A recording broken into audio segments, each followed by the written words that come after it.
for another series from the Trash Can League. Today, this is a live cast between Eaglemut and Herbie Master. Game number 1 will be played on Saguenay. This is the round 5 game between these two players. And we see Herbie spawning into the west of the map in the colour blue.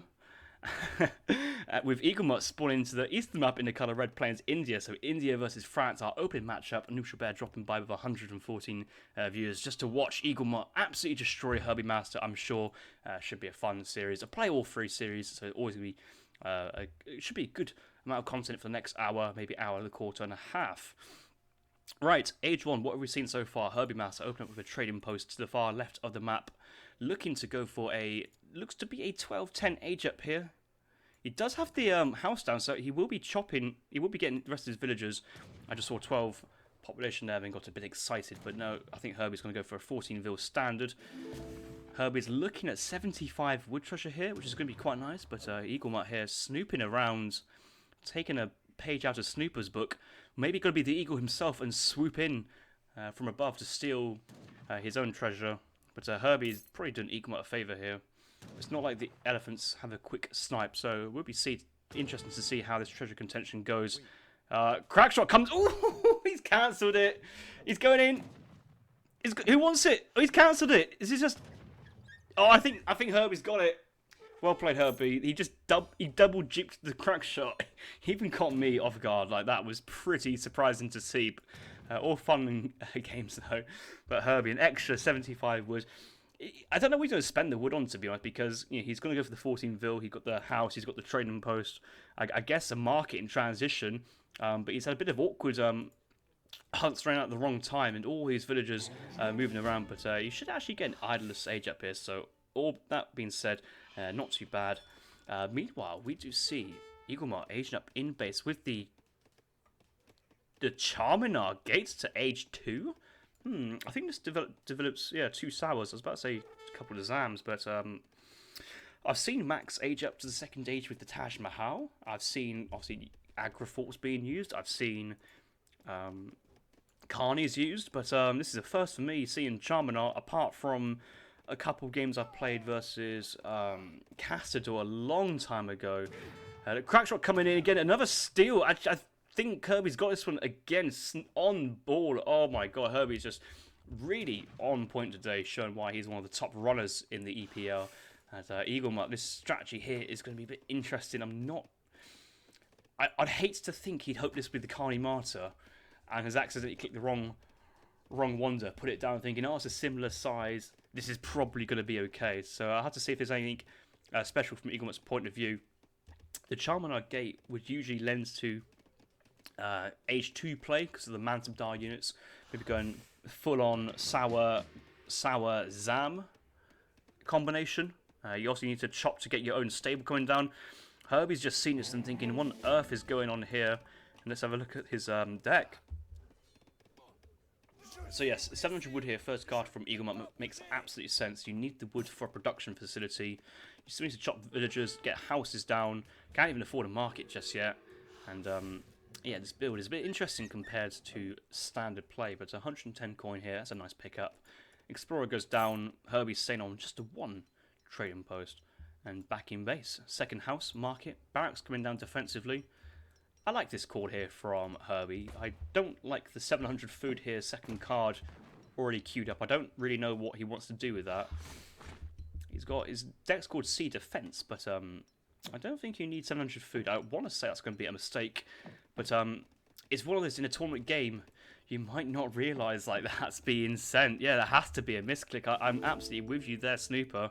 But the thing is, it's not like you look at this going, oh, those little dots of food. Is it food? It's really hard to distinguish this with all the other shipments. And also, you've got to consider Herbie is Indian. He maybe a little bit of language between food and wood. They both end in double OD. So out come musks. When Herbie drops 700 food. I think for me it'd be more interesting to see how he reacts to it instead of thinking, oh my god, it's that's the only thing I would say. I would like Herbie, if he does that, maybe to go a few more onto coin, try and buy wood, and maybe go for early Cree here to make good use of that. He's queuing it up, he's thinking, what on earth is this? And the penny drops, he's gathering food.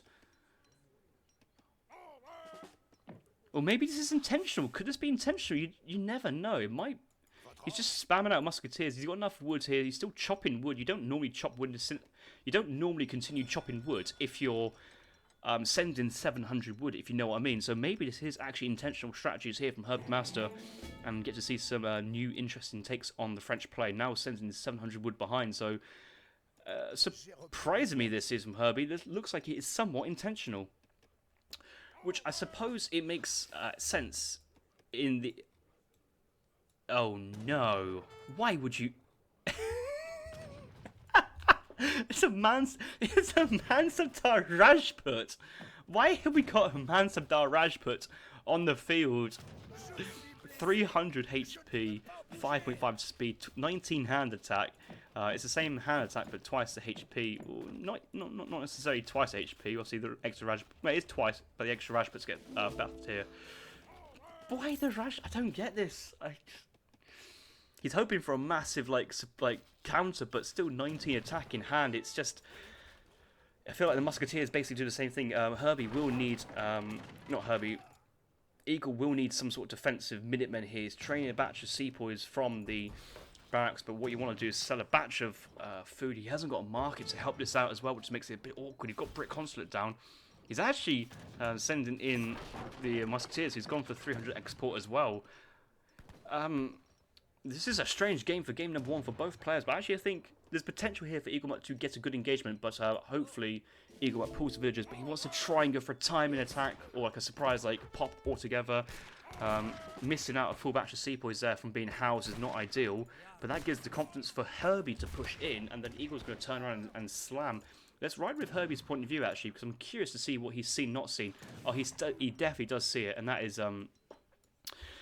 Eaglemut not realising that the town centre provides line of sight every time it shoots. So Herbie knows exactly what's going on, and he's getting out of there while Eagle's like looking a bit silly with Rajput sepoy composition. It's not even an infantry cab. It's just gonna be a bit of a, what's Eagle waiting for? Yeah, well, Eagle was waiting for like a perfect timing push, as in, well, no, not perfect timing push, perfect pop, I'd say. If Herbie went deep into Eagle's base, Minutemen, full batch of sepoys, everything snaring. But at the moment, Eagle's just pushing out with the best part of 14 Rajputs and a couple of Musks. A couple of Gurkhas being trained behind this. And Eagle must win a couple games during this way, because I don't see it working. There's just 2 Sours from the age up. They're still on the field. And yeah, French going pure Musketeers versus India, which is a bit of a questionable thing, because sepoys are strong, Gurkhas are strong as well. I don't know why you would go full Musketeers in this situation. Minutemen being called, great positioning around the coin mine. These Musketeers are safe, and the Rajputs have to get out of there. And this push from Eaglemut is looking a bit dicey already, having to get on the full retreat. A couple of Gurkhas crossing the field, 5 Gurkhas here. Should be able to one-hit kill a Musketeer 16 times by 2, and 5 of them would do 160 damage. So a bit of micro here from Eaglemut will slowly whittle down this force. Dravidian martial arts being used now onto the Rajputs. 15 Rajputs will get buffed by 30% attack. And yes, Eaglemut is the one player who continuously uses Rajputs, but he's probably the only person who does. We're not quite certain to see where this is going to develop, but going for the native scout here, I think mainly just for the extra experience points, honestly. That's all it is, just so you can push forward another shipment, maybe go for those 5 sepoys behind. He's also another player who likes to go 10 Tiger Claws behind, which has a nice synergy with the Dravidian martial arts card behind this. I've never seen the Mansabdar Rajput. He's actually got golden fists. Look at this, golden feather, golden hands. At least that one's actually a bit easier to tell what's going on. I think we're back onto normal parity of viewing. Mansabdar Gurkha being trained behind, that's an expensive unit, and you've only got 10 on the field. I mean, it does provide a 10% HP, but that's about it. I mean, obviously the Mansabdar unit is very strong and tanky, but to be fair, Mansabdar units this early in the game is actually probably not what you need. That being said, hey, Herbie looking to be in the Fortress Age. I'm about to say looking to age, but he's already aged up here. Massive Musketeer mass defense in here. 2 Falcons being shipped, Vet Musk being trained.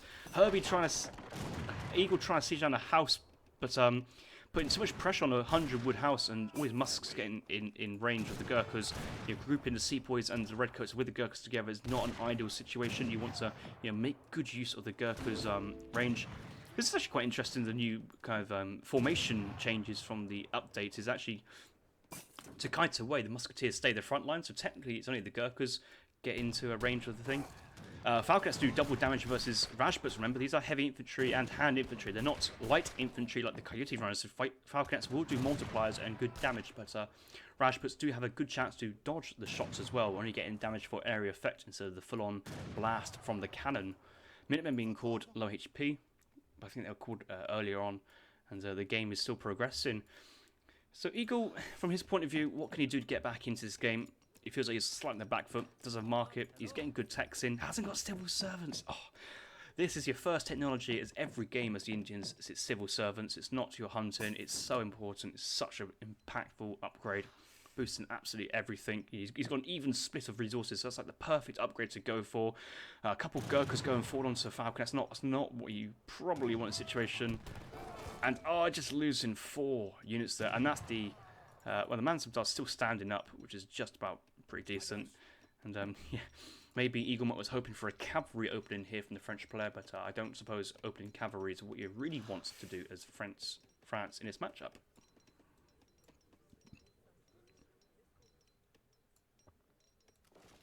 Sierra Ito, why did Hazard quit the tournament? Obviously, this is the Trash Can League, not Legacy Tournament, but Hazard wants to play a bit of treaty. Mansabdar being blown down by the Falconets, so all these units are down 10% HP again. They're back to normal stats, and it's just not having the right unit for the right job. Remember, to do a job well done, you need the right tools, and poor tradesmen blame their tools instead of blaming themselves. And Eaglemut here with heavy infantry, just of the hand infantry as well, basically gets soft countered by Musketeers. Musketeers having melee resist, high HP range attack. Rajputs, similar amount of HP, but they can only attack if they get onto the unit, while Musks can just continuously fire in range. It's just such a unit matchup advantage here for Herbie. And the slow push with the Falconets is just playing very, very safe. I think Herbie is just going to try and follow us up with a Skirmisher Musketeer composition, which I've seen actually a lot of players do, and Herbie's done this versus me before. In this matchup is Musketeer Skirmishers, and it actually works really, really well.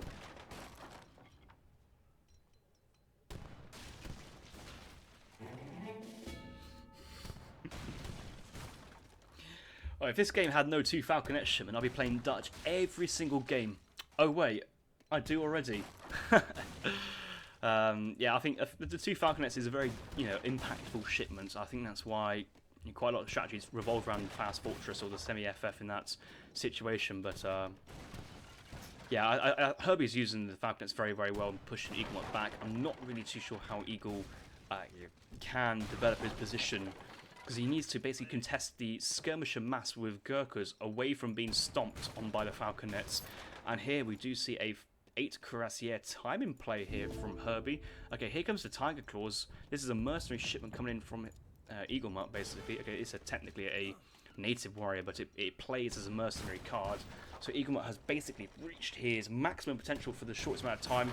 He's down 20 population. He needs more housing. He's just trying to get. He's got no market to buy.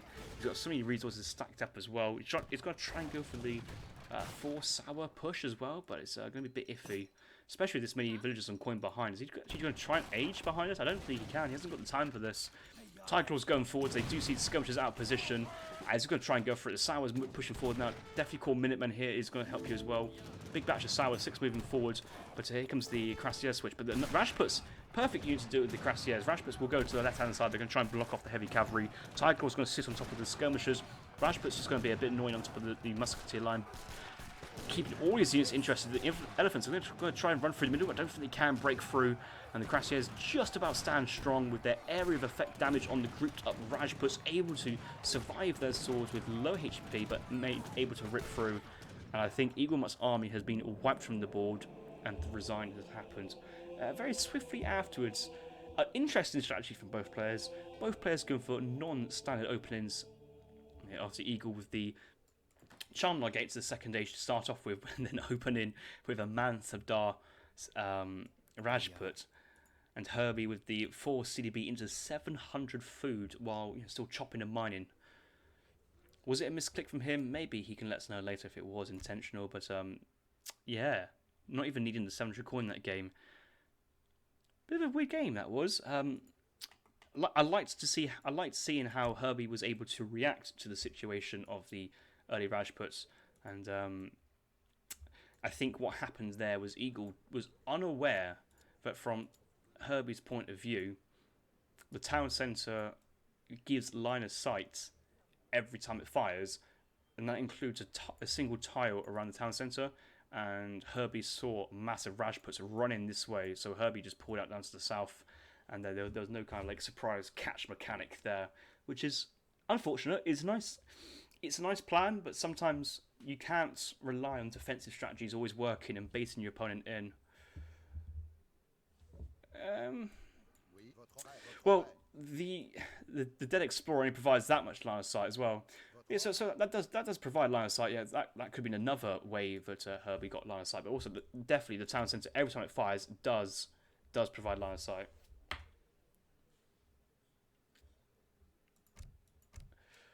I want to see what the resources are like. I think that could be something comparable. No, not really. Eaglemut down quite a bit. Doesn't really ship too many crate shipments. He obviously opens up with the 700 crate resources. Let's see if he actually managed to send in the wood trickle.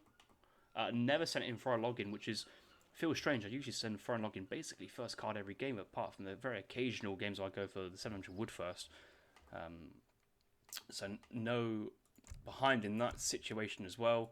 And in terms of the military population, would see that he does have an early military lead and advantage to really push that. But when he does try and push out, it's just come across musketeers. He just misses timing, and the Egypt comes in. The mass never really grows, but the technology quickly arrives here for Herbie. The veteran musketeers sends in the shipments of falconets and skirmishers, and that going well. So yeah, good game to Herbie. Herbie gets the first game on the board himself, and we'll move on to the next game.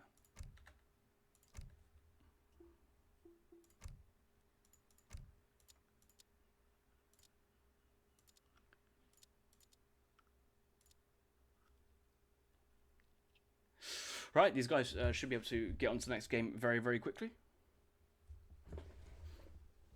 They also buffed the TC artillery shots. What do you mean by that, Don? That sounds interesting. TC artillery shots. Is that siege damage versus boats by 25%? Odds on this not being hosted with 0 spectator. I would give you $5 for that. To be honest, it's the one thing I really find a bit like edgy when I ask players to like do these things. It's like, yeah, you got to make sure you have the spectator on, otherwise it's just the whole idea, the whole concept of it just falls apart. So I might let the devs know to try and allow spectator mode on by default instead. I'll let Herbie's pretty good doing that again, so I'll let him know. So I'll use him to do the same thing again. Thank you for game number 2.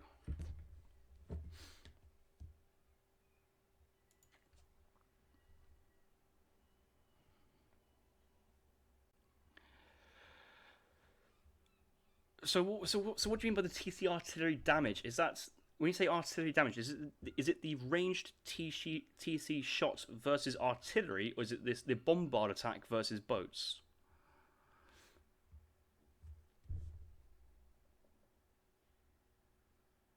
I don't mean just a typo in the notes. I'm just no wonder I thought it sounded a bit strange, bit of a weird one. Anyway. Next game, Pampas Sierras, let's do it. And looks like the matchup is going to be Russia versus Japan. Now, I think the Age of Empires 4 beta should drop in 1 hour and 15 minutes. Maybe they're doing it on the half now. So it's either 45 minutes or an hour 45. These games are live. Yes, they are exceptionally live. If I was to remove the scoreboard for you briefly, it would come back on. You can see my timing, it's going up, but I'm also getting more data as the game goes on. So I'm basically riding with these players as the game is being played. And yeah, live spectator games has a bit of buzz. It has a bit of difference than recorded games. A little bit here and there, I think, is quite nice. And yeah, we'll enjoy this one while we can. So I'll put the scoreboard back on. And let's get this for the second game, which is going to be between Japan and Russia. So Herbie won the last game and chose to play as the Russians as first pick on Pampas CRS. And yes, Eaglemut has counterpicked the Russians with the Japanese. A bit of an interesting decision, but after already using his India pick, which you can only play a civ once in a series, I think his main answer to the Russian civilization has already gone, to be honest. Alright, Herbie, Eaglemut pushing both of his explorers on the northern side. Nice scouting pattern here from Eagle, you know, having one going up the left channel, one going up the right channel. Obviously, this looks like hasn't been quite seen. Gonna go for a really early shrine here. Portuguese consulate going down. Was this an extra treasure being picked up here from Eaglemut? Looks like he's actually managed to get this consulate down in a decent time in Dutch consulate. Oh, Eaglemut, what is going on here? He's going for the coin trickle this early? Is this wood? Where did he get this wood from? I'm confused. I've missed something, but I haven't missed something. Maybe just chopped all his extra wood nice and early, didn't he? Yeah, he's chopped enough wood for a shrine. Hey, Dutch consulate's coming in, so the Dutch consulate here should provide himself, I believe it's a base trickle of coin. Yeah, he's getting some coin income here from the consulate, which, well, it doesn't help him in Asia 1 at all, does it? He does have food on his shrine to help him age up a little bit faster. Gets another llama behind. So we'll have 4 llamas in base. Looking behind, there's another llama here. No, that's just him picking it up. The fact that Herbie's managed to get 4 llamas himself on his side of the map is a bit interesting. Especially, obviously, you know, 1 explorer to 2. It's a trade Herbie would be very happy to take. And now being in the middle of the map, 80 wood here on the left-hand side. 3 straight llamas as well. I think 80 wood is obviously the treasure you're more likely to go for, especially with the crack shot on the pirates and the melee on the blowgunner. Let's see if Herbie's going to do this. He's got it ready. He's just positioned himself, I think. Or maybe trying to scout around to wait. Oh, yeah, it was. Crack shot is nowhere near being ready, but it's okay. A 14 vil age up here from Herbie. He's got 1 llama being eaten. Llamas have a high base food to start off the game and naturally fat and faster, so they're certainly very good animals to eat in the first age to help you go off. Having 100 food helps. A bit of idle time here, but clicking up at 3 minutes though is not too bad. Should allow him to get about 420, I think it is. 420, 415. It's going to be a decent time. Meanwhile, Eagle, not having the Portuguese consulate again, he's not going to be aging up at 680 food. He needs to wait for the full 800 food behind here. 14 vil age up is going to be the age up. And Herbie crack shot in, stealing 45 food right under the nose of Eaglemut. What a cheeky play that is from Herbie. He's going to quickly get out of there and try and work on that 80 wood treasure over here, one would imagine. Tushoga Shrine being thrown down with 4 villagers building it, so looking to try and age up at a decent speed instead of trying to go for an efficient, kind of economic and greedy way of going about his business. He does have a hunt behind his base, that's 2 shrines there. Tushoga Shrine should pull 1, 2, 3, 4, and the llamas, that's going to be 8. Another shrine, maybe 2 shrines here. Another 2 shrines over here. There's a lot of actual map that Eagle's got to work with to shrine up defensively if he wants to. Also, shrining, you know, the western side of the map has got to be a very strong play there from Eaglemut. But having both his explorers together, looks like he's still on the kind of treasure gathering. You could shrine up these 2 llamas. That'd be quite nice. He's got 7 villagers on food. He's got 2 villagers in queue. These villagers should be on wood. Have 5 to kind of maximise that villager production. But when you've already got a whole villager in queue and the food for another one, you can kind of pull off another 2 onto wood to try and, you know, maximise the amount of wood you can get. Herbie, forward position here with the blockhouse. 5 Cossacks being sent. Not going for the opening batch of Strelets here. House has just come down. And Strelets has actually been chosen here, opening, using the 400 wood to go for the early batch of Strelets. I don't think a market's come down just yet from Herbie. Which makes sense because he wants to try and utilise the extra wood from the age up for the Strelets instead of market and market techs. So usually with a Russian opening, you like to train your 5 musketeers first, then train your 3 villagers, and then send 5 Cossacks. So the musketeer and Cossacks come out together. But Herbie needed to get that house down from the 400 wood so he can actually afford the population space to train the Strelets. And the Strelets have been trained and the Cossacks sent at the same time. This is going to be a tough hold here for Herbie. Stable coming down with 4 villagers, but it's away from the town centre here. And the Strelets will tank very, very well. All villagers going back into base. And I don't think Herbie's got too much Herbie's got decent reinforcements. Eagle's got enough resources here for double batch of Minutemen, but he was hoping to get this coin income from the Dutch consulate to train Nagi Natters, now sending in enlisting regulars to try and hold on defensively. A villager with low HP going forwards, that's quite risky in that situation. I think he's trying to focus down the Cossacks, but he's got no villagers out and about, which is something you may always want to consider versus Russian civs, just to try and have one villager somewhere to build something, because at the moment, Eagle can't do a single thing.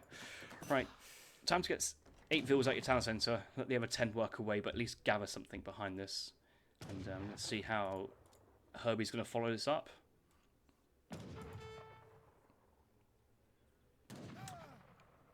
$700 wood is the next card. Didn't fancy going 13 Strelets or 4 Cossack continue aggression. He's now actually seen the colonial militia coming in, which, unless he hasn't physically clocked it by looking at the stats, we'll probably notice it, seeing his infantry go down one by one. And Herbie's happy just to pull back. There's no shrines out on the map anywhere, just a one across the map, and that's one of the ways the Japan player can get back into the game, is shrine the map, deny your opponent their own hunts. But early indications looking very strong here for Russia. Church wagon coming down, and this continued play of finding non-standard build orders from Eaglemut continues to surprise me. It looks like the bank wagon's come down not on an export shipment. Obviously, he's actually sent good faith agreements. He sent good faith agreements card number 1 to try and get the bank wagon, the church. You can also try and get the arsenal wagon, but I don't think he will ever have enough resources to make good use from the arsenal wagon. Nagy's in queue, will probably get a batch of 4 out, I hope. May want to cancel Virgis just to try and get his big batch out, because otherwise he's going to be in trouble. Stable being thrown down, double blockhouse, nice defensive place. The Nagys are nice, but they're not really offensive for buildings. You're trying to hope for a decent kind of like defensive play with Strelets walking in. 1 Cossack will come on the left-hand side, which means these stable and Nagys will get scouted, which is actually really nice information for Herbie. He now knows to kind of back off on the Strelet production and go into more musket Cossack. So it looks like the shrine count is starting to grow here from Eaglemut, but both explorers are really at home, chilling. They're not trying to push out the map. They're not trying to be annoying and shrine something like over here. Okay, shrine this hunt will be actually very, very smart and tactical, but just try and get out and just get something done is what he really needs. But the shipments are coming through. Obviously, the bank XP is actually really nice here from Japan as well. He does have a full Chichoga shrine. He doesn't quite have a market down just yet. He's going to build it right now. And he's going to go for a second batch of 600 wood just to try and help the shrine progression go a little bit faster, which is absolutely fine. Makes sense. And he's going to go for the Hanami parties and probably civil servants behind this. And also the thing with Nagi defense with colonial militia, that the CM can just one-shot kill every musketeer and then clean up with the Nagis afterwards is actually quite trivial. So that gives him an idea. He's got a lot of Nagis. Another batch of 4 coming out. He wants to keep this hidden as far as possible. And I see the micro here. He's clicking one by one. That's a Strellet going down there. He ideally wants to target musketeers, but maybe Eaglemut's got his hands busy doing other things at the moment. There's the 600 woods. This is when the explorer's been out the base would do very, very well. This is the time when Herbie is invested into Japan's base, but it's Japan being out on the map with the explorers is actually really starting to annoy and hurt the Russian player. But yeah, CM defense here with quite a lot of hand cavalry is not actually looking too bad of an idea so far. The siege on these units are pretty poor. Most of the villagers here are gathering. But yeah, Eaglemut definitely wants 10 vills in his town centre at all times. He needs to make the good use of that colonial militia. And it's a very efficient way to kill units. Yeah, he's going to start pulling in now. And actually, yeah, there's up to 8. He needs 9 and 10. He needs 9 and 10. Get your 10th in there. That's just going to one-shot kill a musketeer. Which is actually kind of cool. Gets to 1 hit HP kill. More Strelets, more Cossacks coming in, but a massive defense of Nagis. That will actually do pretty well here. Did he just send 4 vil? That greedy boy. Hoping he can get a big batch of Minutemen pop. Number 3 Nagis do come out. 11 villages in the town centre. Obviously, he does have options to go big batch of sentries as well. Will cost quite a bit though, 300 food and coin. So maybe actually want to hold off on this Nagi production, have his sugar shrines back onto the coin, and carry on gathering the food and maybe hold off on a Nagy production for a bit. Russia has taken the score lead. That's worth pointing out. It does feel like Russia's been like dominating this game so far, but the Dutch consulate, the bank, starting to add. The church bugged. It needs more XP. So the German consulate for the Chinese is still bugged. The Dutch church is still bugged from the consulate. It's annoying when these changes just don't pass through all the other units, buildings as they should do. The wall here is going to try and get extended here, which is actually quite nice. Obviously, it'd be better just walling over to here instead of trying to wall down, but that doesn't overly matter. I think Eaglemut's got good vision. No, he's got no clue. And the line of sight of the walls don't really provide enough line of sight what's going on. Enough line of sight over this little passageway here. Another 2 shrines coming down. 140 shrine pop. But yeah, no heavily cami, no port cons. I suppose port cons don't actually boost gathering. More musks come in, and yeah, a couple Yumi defending will do very well. This could actually be a nice long game, actually. Just how it's starting to set up. Villagers need to be pulled away from the coin mine. Does that now? Gets just needs a couple more. I don't like not having 10 in the town centre. You're just missing out on valuable damage. I don't actually know what this coin trickle is from the Dutch consulate. It doesn't quite tell me, but I want to say it's like 0.8 coin per second. I want to say it's about a vil, bit more than a vil possibly. Don't quote me on that one. And blue guards. Oh, we get musketeers from the Dutch consulates. That's not too bad of a defensive unit. And actually, will do very well here if he had the export for the musketeer defense. Obviously, he's gone through the text to bank wagon. Livestock pens in the 4th age for treaty balance. An arsenal here for 180 HP. Is this an advanced arsenal? No, it's just a regular arsenal. Advanced arsenal is contained within the golden pavilion.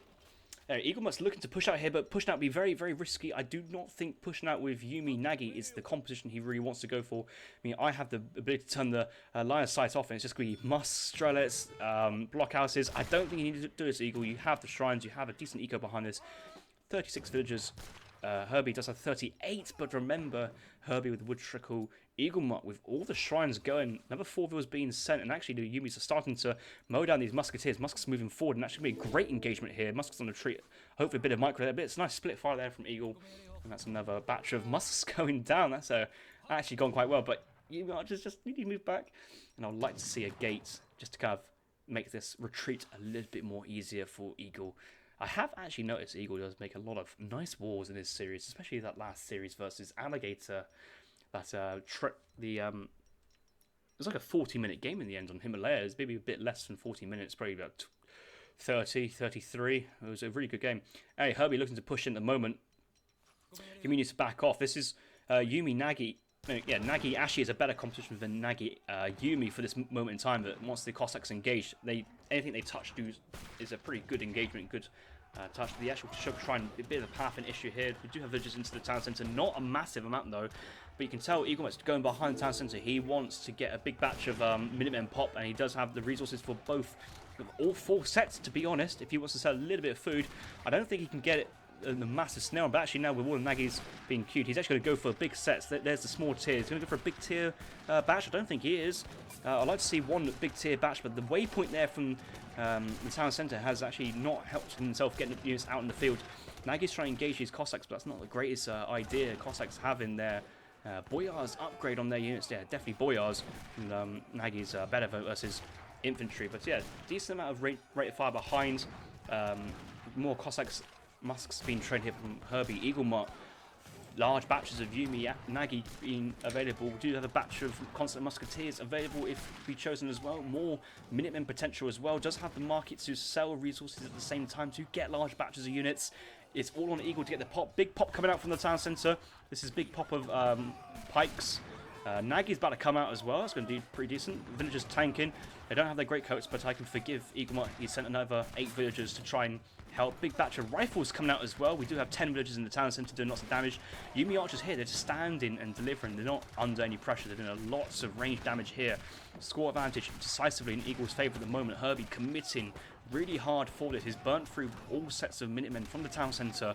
And oh no, the cherries! The cherries are out! But it's okay, Eagle's got a shipment. Let's not panic. He's got a shipment. He's got another coin mine over here he can gather. But these villagers need to do something than just stand around. Don't want to lose too many here. He's down to 34 villagers. Herbie up to 47 villagers. So the villagers are at risk going down. There's more Yumis here. This is where that kind of that Nagi play, Nagi Ashi would do very, very well. Villagers need to get into the town centre and just take cover for the time being. There's the Dutch Musketeers we're talking about. 25 range attack, 165 HP. Certainly a very strong unit, especially compared to the Russian Musketeers. Yumi standing quite firm. Nagi's trying to tank their best from the Cossacks, but Nagi's a Lancer-style cavalry, not heavy hand cavalry. How they function versus Cossacks, and Cossacks taking a great trade there. And now the soft underbelly of the Yumi Arch is exposed. Not many reinforcements coming in here from Eaglemut because all his villagers in the town centre. And yeah, Herbie just really slamming home that Russian aggression and not faltering, just continuously going for it as well. Eaglemut trying to build a gate, but he's just out of wood. He can't get that gate, and the Yumi Arch is going down. All of them just chilling out into the town centre. Cherry Orchard Rituals will come out, but unable to gather from them. That's going to be the end of the game, and that was a cracker of a game. I enjoyed that, and Herbie does take this one as well to lead the series 2-0. Yeah, Max, I agree. A very interesting build.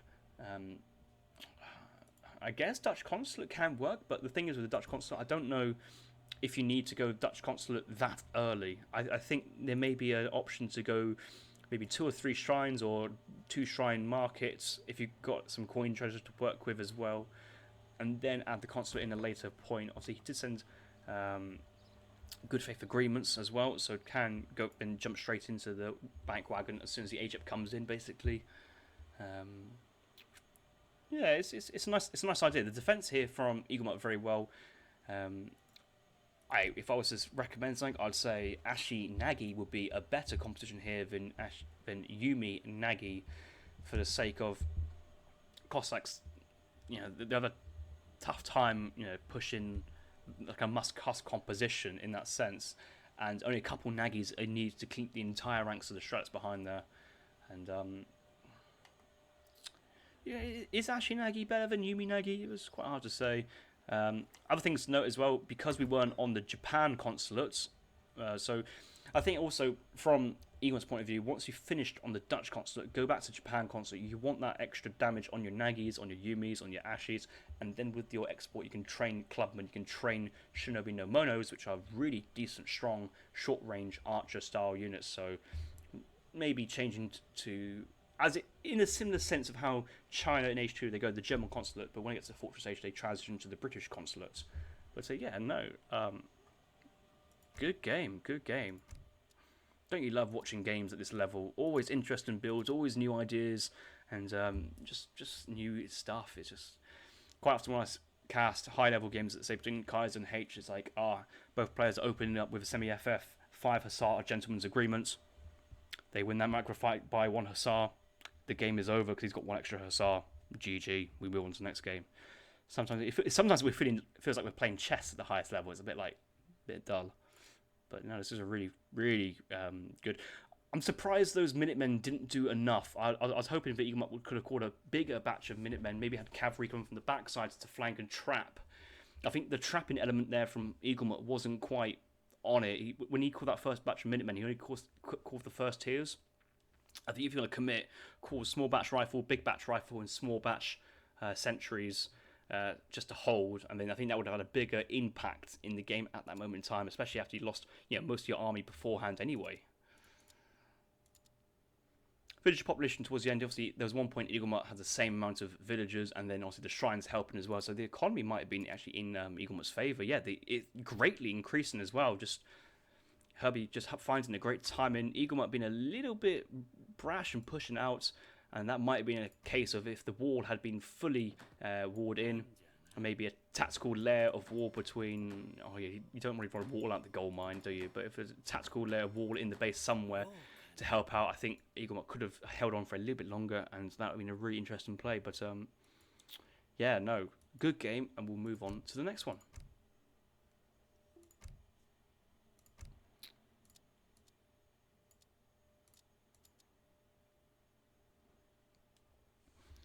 So, boys are about to hop into the final map. The final map will be Great Plains. Herbie did win this game again, so he has to pick first. But that does allow Herbie Master for the counter pick. Yeah, India is a great city to play on Pampas, yes, and that's why Eaglemut chose to pick it as his home map. I was a bit surprised to see Herbie go for the India play game 1 on Saguenay. I think Eagle, same with Shekler and obviously myself, we struggle with the lack of civ options. So I think sometimes it's like, oh, hang on a minute, I need to go for my big boy civ here just to try and compete with my opponent's civ, and then you find yourself not having the right civ for the right map. And that's what this tournament really allows is people to kind of, encourage players to push out and develop other strategies with other civs. Flexibility, trying to work your way through a tournament series when you know the map order, so you can kind of plan and anticipate. Yeah, a lot of things working on, which is quite nice. Asia Killer said, I would argue Dutch becoming trend on non-TP maps as well. Well done, Asia Killer, for stating the most obvious statements of Age of Empires 3 for the last 2 years. It's always been a great civ on non-TP maps. What are you on about?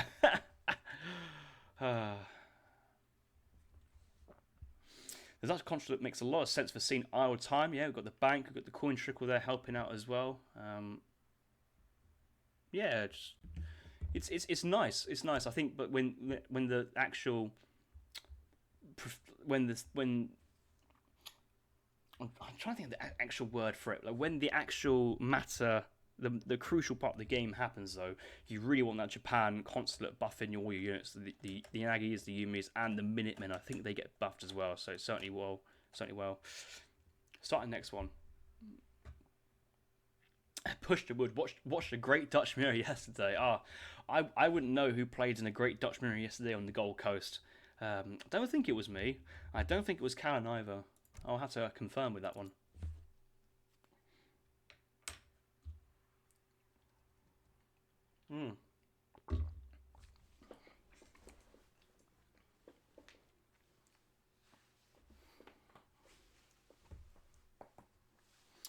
Right, guys.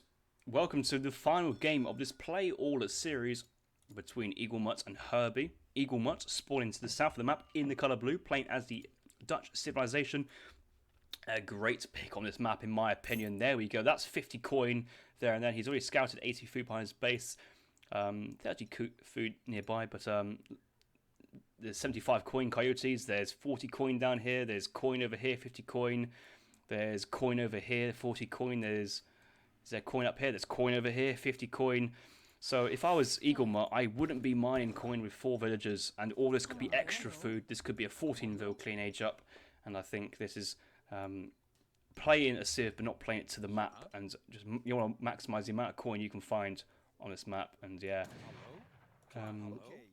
versus these coyotes, I don't think you need an envoy here to help out. Maybe it's just, yeah, you don't need it, especially to be offensive. If you're going to use an envoy, at least have it tanking the damage here from the coyote. But look at this, 50 coin, still chopping his way to 200. Doesn't need to do this, and hopefully he should get onto the food straight away. And I think this is going to hurt his bank time in transition, and that's what really matters when you're playing as the Dutch.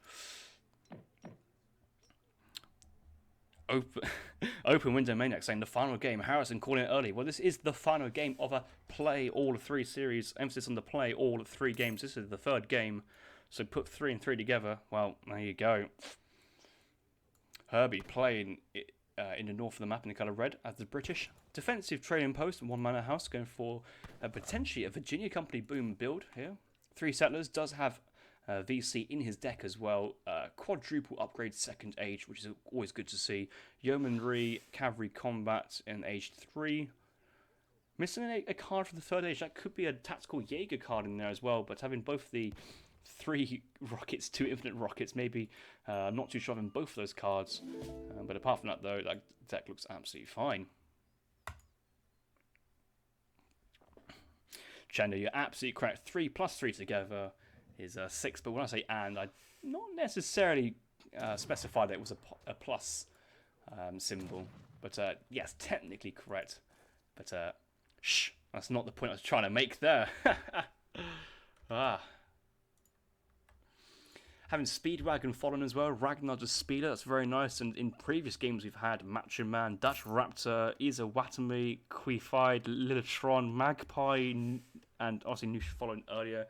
Too Easy following, and Jet Set as well. So thank you all you guys for following as well. Make sure you subscribe to the YouTube channel at the same time. That's where I'm uploading all of these casts onto YouTube, so you can come back at a later point, pick your favourite players, pick your favourite matchups. Every game is timestamped and detailed, so you know what map it is, who's playing what civ, and you can kind of go back at your own leisurely pace and enjoy. VC coming in here for Herbie Master. Not going for the market gang slot opening just yet. I will want to check if he actually will do that. I suppose he wants to save every single bit of wood here for his manor houses. He's starting to work in on a bison herding. Let's see his point of view. Doesn't actually see the hunt this side, but he might have an indication that there was a couple gazelles over here and then walking into the fogger wall later on, but does see the market come down there. And Herbie with all his coin as well. Like, that's nearly going to be hunting dogs and steel traps from if he keeps that coin gathering up. Time is 3 minutes 44. Eaglemut. That bank should nearly be down. He's got another 5 seconds ideally. And yes, he does have a lot of food here actually, but does have a little bit too much on the wood side. So, you know, over gathering by 200 food, not ideal. But he might have actually picked up a massive food treasure to help that out. Eaglemut. There's the 80 food. That's a while back. No, that's just over gathering. I think it's the bank's coming down. He does have a villain queue though, because of those coin treasures he's picked up. So yeah, it's not actually gone too badly for Eaglemut. It could have gone a lot worse, but I think altogether he should be quite fine with it.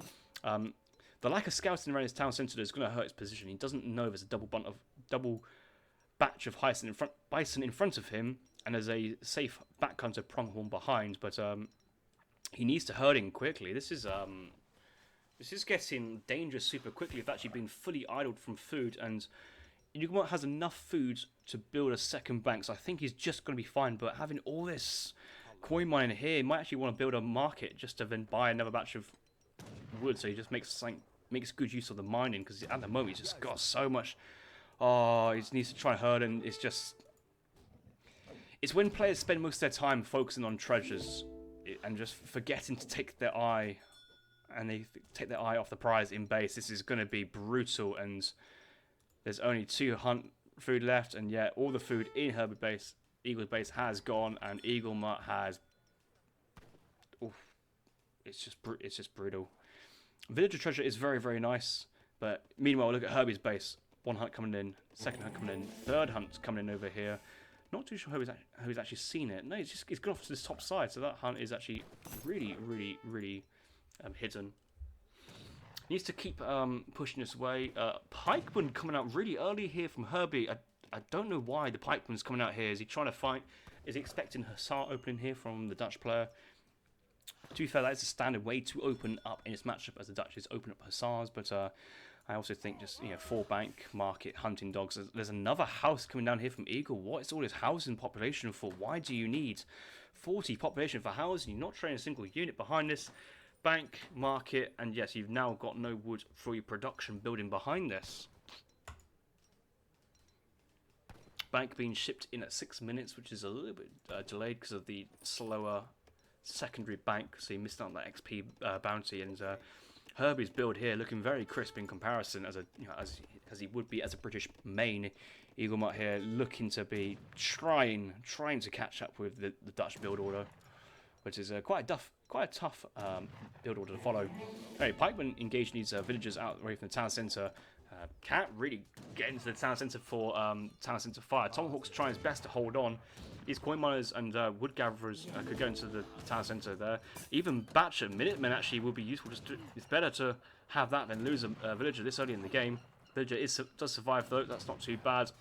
But more pikemen coming in from Herbie.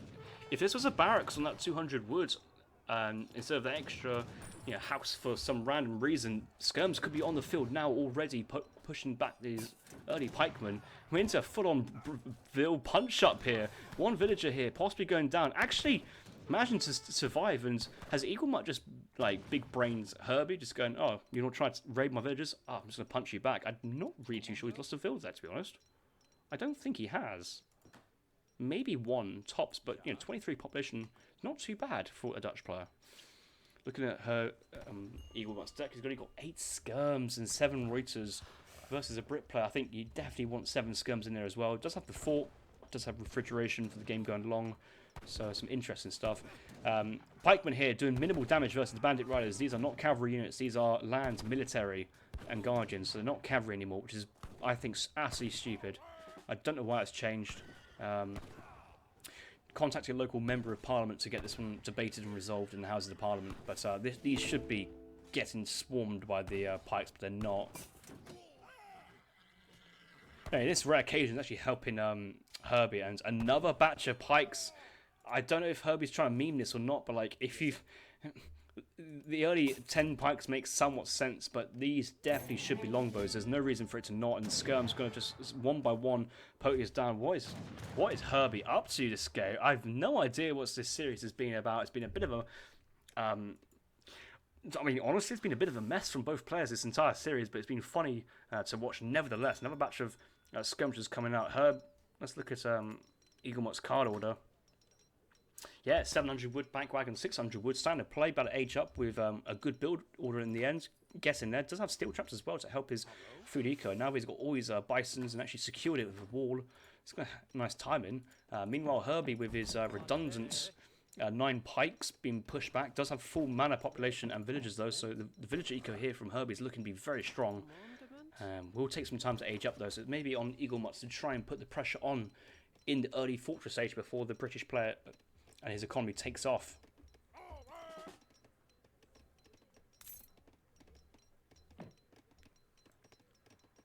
Yeah, the 12 pikes could have actually turned on the skirms. It wouldn't be a cost-efficient trade, but then again, otherwise just retreating, taking losses for free.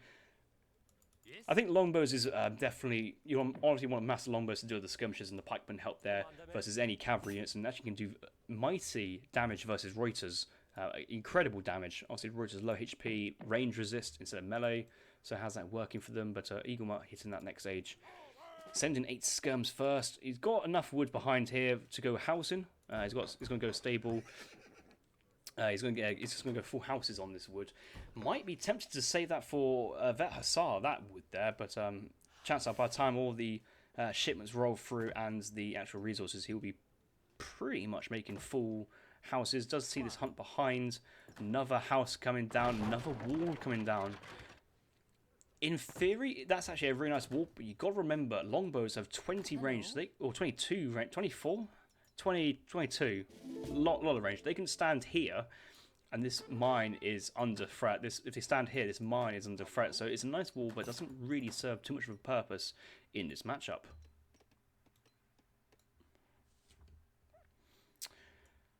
Herbie pushing forward with 5 Hussars. Reuters being trained here from the stable, but there's enough skirms here to actually one-shot Hussar, it feels like, or maybe 2-shot. It's close, though, after all the shots get through and the damage is calculated. Early batch of Reuters available here. Is Eagle going to send 1k wood? And he's going to open up with another batch of Hussars. It's nice that he's thinking the banks will gather the coin, but you do need to actually move quite a lot of his villagers onto the coin. The market price here, 132, is actually quite cheap to buy you wood there. I still want him to buy wood. I'd rather him get placer mines and then buy the wood instead of getting gang saw instead, especially if you've got double coin mines in base. The housing around here is not ideal. Hussar's going to try and wrap around, and actually Reuters going to chase them. That's fine. Skirm's going to try and engage with longbows, and this batch of Hussars might do very well. You might want to cancel this Hussar and go to Vet Hussar to try and get 10 Vet Hussars instead of maybe 15 Colonial. Vet Hussars in from Herbie as well. The Skirms trying their best to trade, but unfortunately 17 skirmishes here versus that's Mother Nature's, but Herbie has 17 longbows. Longbows do a better job, and I think Eaglemut has just missed his opportunity there to crush this army with his Hussars. 5 longbows being trained, 10 longbows being shipped. Actually, 10 longbows, incredible shipment compared to a shipment like 8 skirm. And obviously, Eagle doesn't have his secondary skirmisher shipment in deck. He has 7 Reuter, 9 Reuter, and the upgrade cards to go with it. Vet Hussar is going to be researched on this batch. 2k food sucked up though. I like to think that Eaglemut is aware and can readjust his villagers accordingly. But he may be thinking this coin mine's under pressure. This coin mine's nearly out. He has banks. And yeah, maybe he's hoping for another big batch of Hussars here from the stable. Zeb move going to come in from the skirmishers, going to focus on the longbows, but there's just too many longbows here from Herbie. Still not yet really seen those pikemen from the second age really have too much of an impact in this game. They're only now sieging down the wall on the left-hand side, but that can actually get Herbie's army into a bit of a difficult situation. Longbows standing outside the base here, already doing a fantastic job. You know, obviously idling the town centre, putting pressure, forcing the villagers behind, and you know, Herbie now, as the British player, going double Hussar, Cav combat coming in. The Hussars are charging, the Skirms need to pull back, and the Reuters have been called into action here from Eaglemut. From Eaglemut's point of view, 5 Hussars are going to be trained, Cav combat being shit. A batch of Halbs being trained as well. I like this Halb play, just to try his best to get on. Skirms, there's no point in Skirm warring when you're already lost versus longbows. You're never going to win it. Alright, there's the Cav combat. Here's the trigger and go time here from Eaglemut. 20 Vet Hussar, Cav combat, but also Herbie Master himself also has cavalry combat himself. He has 17 Hussars. There's the pikemen on the field as well. Minutemen being called. Pikemen will go down quite quickly, and then soft underbelly of longbows. Will we see more reinforcements of Hussars here from Eagle? I think he is, but Herbie going for a double batch of Hussars behind himself. Really good play. Villagers going down on the left-hand side of the map.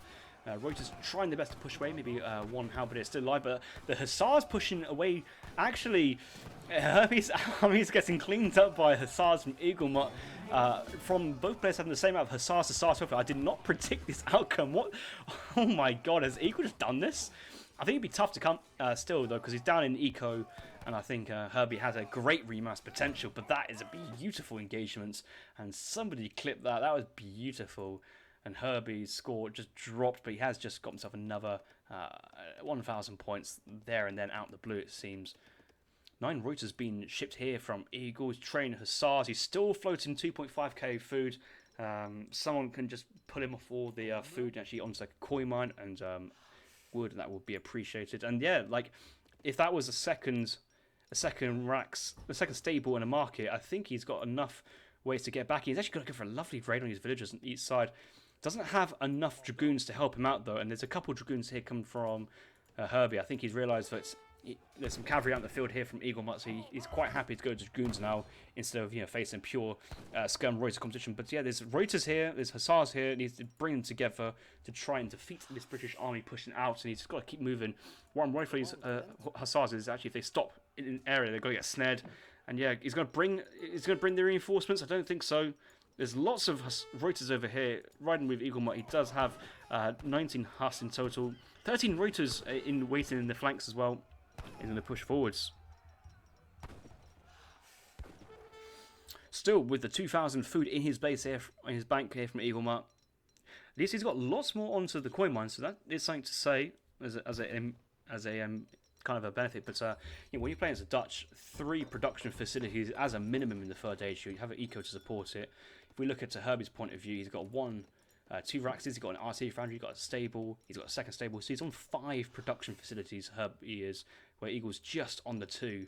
And this is where we have problems because, he's just not having the production to spend the units. I think Eagles maybe think he's going to save his resources for a rainy day, but he needs them now. Townsend's are coming up on the back line there from Herbie.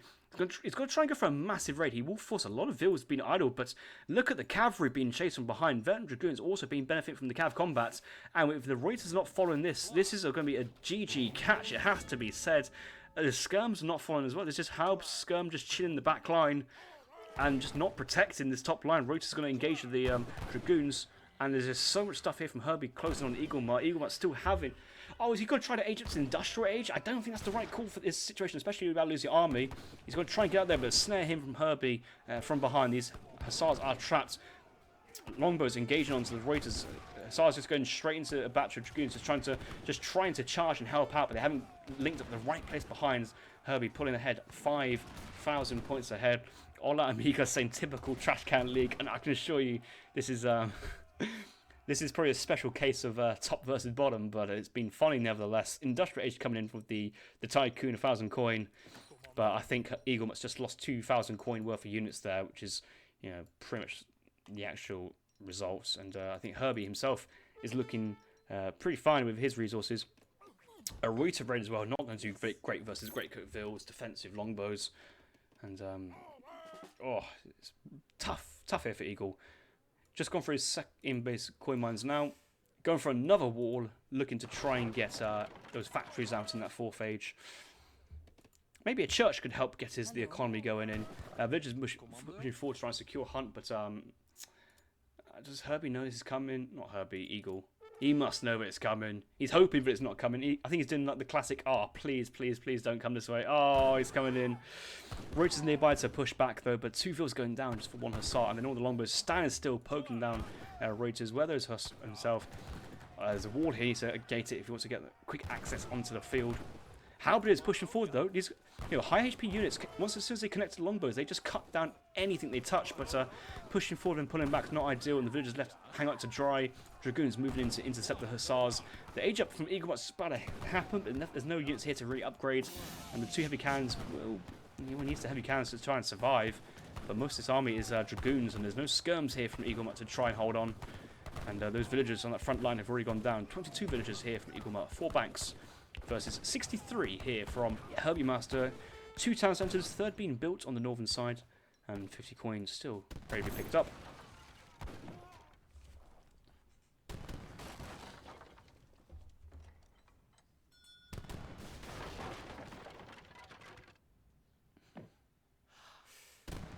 Chandler asking, can we nerf the Dutch already? No, I think the British are a civ which does need a little bit of attention to. Very strong recently.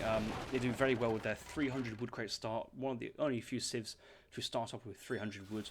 Only other civ probably been Sweden and China, but kind of China need them because their houses cost a lot of wood. There's the heavy cannons coming out, and Herbie's seen it. He's going to back off, and he's just going to just chill and come back for another day. Oh, 1 volley on the Falconet, though, going down to 50 HP. So, Eaglemut managed to keep that alive. Herbie managed to keep it alive. That's very nice.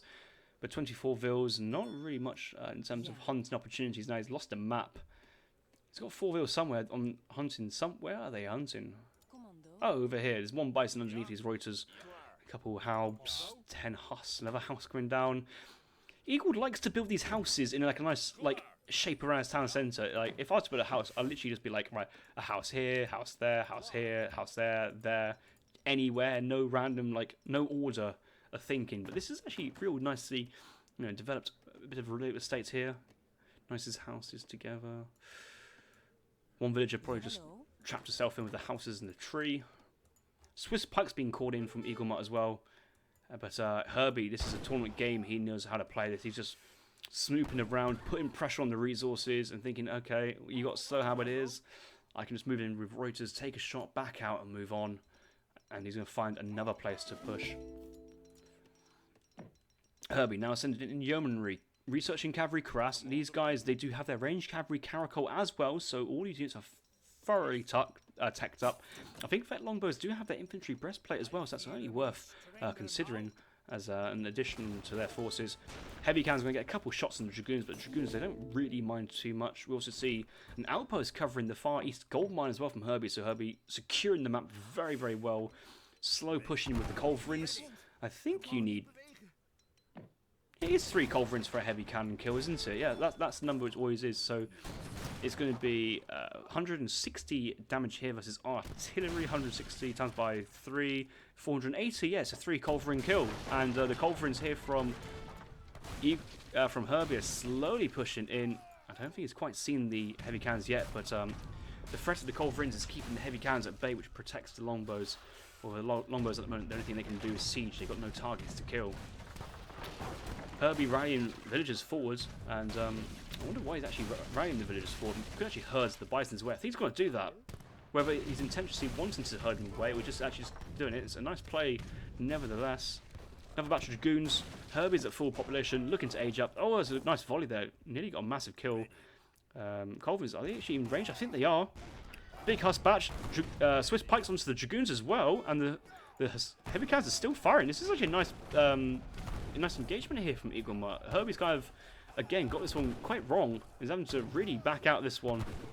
Longbows will be left hanging because the Dragoons cannot stop running away from the Swiss Pikes. As soon as the Swiss Pike touches a Dragoon, they just fall over. And yes, another successful defense here from Eaglemut. But I just have a feeling that his remassability, how he springboards from this and moves on, is rather limited, given that his hunts are being kind of captured by enemy settlers. He does have a shipment. He hasn't sent the factories in yet. That doesn't really help this situation. And yes, he's up to 62 population versus Herbie's 167 population.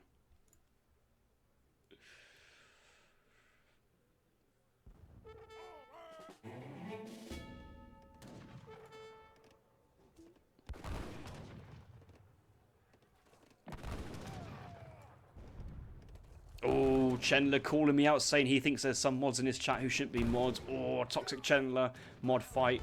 We could have a bit of a mod showdown. We could have a Chandler taking on, let's say, Max. I think that'd be a bit fun bit of a best of 17 show match we could do. That could be a bit of fun. Heavy Cannon does go down. Dragoons sitting on top of all these units. Cavalry combat. I guess he's a triple card now with Cav attack, Cav HP. Not yet being sent, but they could be sent. Eaglemut eventually does tap out, and it breaks my heart to say that's another 3-0 defeat there for Eaglemut in this Trash Can League. When I invited Eaglemut, I hoped Eaglemut could compete with these players, but I always remembered Eaglemut being a very strong captain back in the ESOC patch days, the late RE days. Always better than me, and he always seemed to do quite well in like random Wastebin Wars and Comet always had some great games versus Dual Crowd in particular, but it also pays good homage to the up and coming players who are improving every week and getting stronger, like Herbie Master, like Passy, like Max, and obviously every other player in the TCL. Obviously, I don't take favourites like Kiss, Snooper, Alligator, and all that. Blah blah blah blah blah blah. But yeah, Eaglemut and Sheckler have had a real tough time in the TCL, so hopefully they can bounce back at a later point in the TCL and enjoy the remaining games. But I think Eaglemut's chances of winning the league are basically over. Still on 2 points, I think 2 victories from the best part of 5 series. So unfortunately, 2 wins, 13 losses is not the greatest look there for Eaglemut. But praises be on Herbie. His tournament charge is still going on. And the 2 leaders, Passy and Herbie, are currently taking this tournament away with them. And their engagement between those two is actually the final week, so it could be coming down to the deciding game series between Herbie and Passy in the final series. But still, another 4 rounds to go in between there, so it might have some more twists and turns. Passy may fall off his high horse. Snooper may become super OP and take down the other players as well. We have to find out. For this game in particular, let's have a quick look at the post-game. Yeah, the video production here from Eagle in the second age was actually pretty decent, but I have to query the build order kind of fluidity and whether this build order had been practiced or not before this tournament was being played. It's not a great matchup here for the Dutch. I think British are favoured in this matchup. A lot of people would say it's vice versa, but the British have options, especially if they play Age 2, which Herbie kind of did, but he went pikes instead of bows, so I don't really get the full pikes in that age, but it's okay. Yeah, we just see the banks coming down from Eaglemut after the first stage, which is not ideal. Usually you want that before, so use the coin to actually help you get the coin for the first villager, and then he's actually quite delayed and never really getting that 4th bank on, let's say, the 600 wood or the 1,000 wood afterwards. I don't think he ever sent the 1,000 wood, just floating an unholy amount of food as the game went on, which was fun to see, but yeah, he didn't need all that food towards the end. Let's look at the military population. A few times Eaglemut had just trashed Herbie's army completely. Look at this. That was somewhat of a clean-up as well. And on the Age 4, the heavy cannons coming out and losing a couple of units, though. Did actually pick off so many units behind. But once most of the army went, just the sheer mass that Herbie had was able to remass, and they came into the fight at a later point. But it was a good showing nevertheless. The second game was definitely the highlight. A very interesting build there from Eaglemut, something maybe other Japan players may want to consider. And the game was actually starting to look into his favour in terms of economic speaking, and maybe position on the board, tempo. That's what happened there was a Russia player pushed in and just overwhelmed the Japan forces. I think Japan could have gone for a larger batch of Minutemen to held on, maybe a little bit more tactical walling, but yeah, that was a good game. And obviously, a good series as always. It's always fun casting these games, and always actually interesting casting live as well. So yeah, that's a live casted game for you. Right, boys and girls, thank you for watching. If you're watching on YouTube, make sure you subscribe to the channel, follow the playlist so you get to see all these other caster series in one single playlist for you guys at home. I'm sure you can find your way to the playlist by hopping onto the YouTube channel and subscribing there. There's a playlist in there I keep adding them to, and I've got quite a lot of around 4 games to upload still to go. I might upload one tonight, but yeah, so thank you very much, and I'll see you in the next video.